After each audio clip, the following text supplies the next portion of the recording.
ଓଃ କି ଖରା, ଜୀବନ ଚାଲିଯିବ। ସକାଳୁ ଯାଇ ଦ୍ୱିପ୍ରହର ହେଲାଣି, ହେଲେ କିଛି ବି ଆଜି ଖାଇବାକୁ ମିଳିଲା ନାହିଁ। କାହିଁ ଥିଲା ଏମିତି ଅଲାଜୁକ ଦିନ। ଓହୋ, ଭୋକରେ ପେଟ ଆଉଟୁ ପାଉଟୁ ହେଲାଣି। ଯାଏଁ ଆଗକୁ ଦେଖେଁ କ'ଣ କିଛି ଖାଇବାକୁ ମିଳୁଛି ନା ନାହିଁ। ଆଜି କି ଖରା, ସଂସାରଟା ଜାଳିଦେବ କି କ'ଣ? ଆମ ପରି ଖଟିଖିଆ ନିରୀହ ଜୀବମାନଙ୍କ ପାଇଁ ଟିକିଏ ବି ଚିନ୍ତା ନାହିଁ। ଏତେବେଳ ଯାଏଁ କିଛି ବି ଖାଇବାକୁ ମିଳିଲା ନାହିଁ। କ'ଣ ଆଉ ଉପାୟ ଅଛି? ଆଗକୁ ଦେଖେଁ ଭାଗ୍ୟରେ କ'ଣ ଅଛି। ଆରେ ମୂଷା ଭାଇ, କୁଆଡ଼େ ଯାଉଛ? ଆଉ କୁଆଡ଼େ ଯିବି? ଏତେବେଳ ହେଲା କିଛି ବି ଖାଇନାହିଁ, ବୁଲୁଛି, କାଳେ କେଉଁଠି କିଛି ମିଳିଯିବ। ମୋର ବି ସମାନ କଥା। ଚାଲ ସାଙ୍ଗ ହୋଇ କିଛି ଖାଦ୍ୟ ଅନ୍ୱେଷଣ କରିବା। ଦୁହେଁ ଆଗକୁ ବଢ଼ିଲେ। କିଛି ଦୂର ଗଲା ପରେ ଦେଖିଲେ ଗୋଟିଏ ବିରାଟ ଆମ୍ବ ଗଛ, ପାଚିଲା ଆମ୍ବରେ ପରିପୂର୍ଣ୍ଣ। ମାଙ୍କଡ଼ଟିଏ ମହା ଆନନ୍ଦରେ ଗଛରେ ପାଚିଲା ଆମ୍ବ ଖାଉଛି।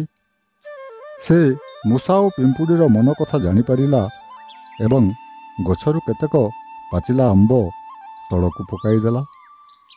ଭୋକିଲା ପିମ୍ପୁଡ଼ି ଓ ମୂଷା ପାଚିଲା ଆମ୍ବ ଗୁଡ଼ିକୁ ପେଟ ପୂରା ଖାଇଲେ ଏବଂ ମାଙ୍କଡ଼କୁ ପ୍ରଶଂସା କରି ଘରକୁ ଫେରିଗଲେ। କିଛି ଦିନ ପରେ ସେମାନେ ପୁଣି ସେହି ବାଟ ଦେଇ ଖାଦ୍ୟ ଅନ୍ୱେଷଣରେ ଯାଉଥାନ୍ତି। ଦେଖିଲେ ଦୁଷ୍ଟ କାକ ମାଙ୍କଡ଼କୁ ଈର୍ଷା ପରବଶ ହୋଇ ତାକୁ ଖୁମ୍ପିବାକୁ ଉଦ୍ୟମ କରୁଛି। ମୂଷା ଓ ପିମ୍ପୁଡ଼ି ମାଙ୍କଡ଼ର ଉପକାର ଭୁଲି ନଥିଲେ। ସେମାନେ ମାଙ୍କଡ଼କୁ କାଉ ମୁହଁରୁ ବଞ୍ଚାଇବା ପାଇଁ ଏବଂ କାଉକୁ ଉଚିତ ଶିକ୍ଷା ଦେବା ପାଇଁ ପରଦିନ ଆମ୍ବ ଗଛ ଉପରେ ଛପି ବସିଥିଲେ। ଯେତେବେଳେ କାଉ ଆସି ଆମ୍ବ ଗଛରେ ବସିଲା, ସେତିକିବେଳେ ଦୁହେଁ ତାର ଗୋଡ଼କୁ କାମୁଡ଼ି ଦେଲେ। କାଉ ପ୍ରାଣ ବିକଳରେ ଉଡ଼ି ଚାଲିଗଲା। ଆଉ କେବେ ବି ମାଙ୍କଡ଼କୁ ହଇରାଣ କରିବାକୁ ସେଇ ଆମ୍ବ ଗଛ ପାଖକୁ ମୁହଁ ଫେରାଇଲା ନାହିଁ। ମାଙ୍କଡ଼ ସବୁଦିନ ପାଇଁ କାଉ ଦାଉରୁ ମୁକ୍ତି ପାଇଲା।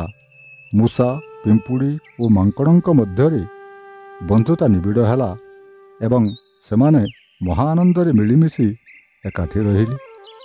ଏଥିରୁ ଆମେ କ'ଣ ଶିଖିଲେ?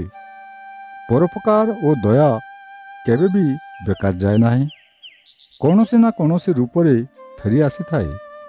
ଏଣୁ ଜୀବନରେ ସବୁବେଳେ ଏହି ବ୍ରତରେ ବ୍ରତୀ ହେବା ଜରୁରୀ। ଯଦି ଆପଣମାନଙ୍କୁ ଆମ ଭିଡ଼ିଓଟି ଭଲ ଲାଗିଥାଏ, ତେବେ କମେଣ୍ଟ, ସେୟାର ଓ ସବସ୍କ୍ରାଇବ୍ କରିବାକୁ ଭୁଲିବେ ନାହିଁ। ଧନ୍ୟବାଦ।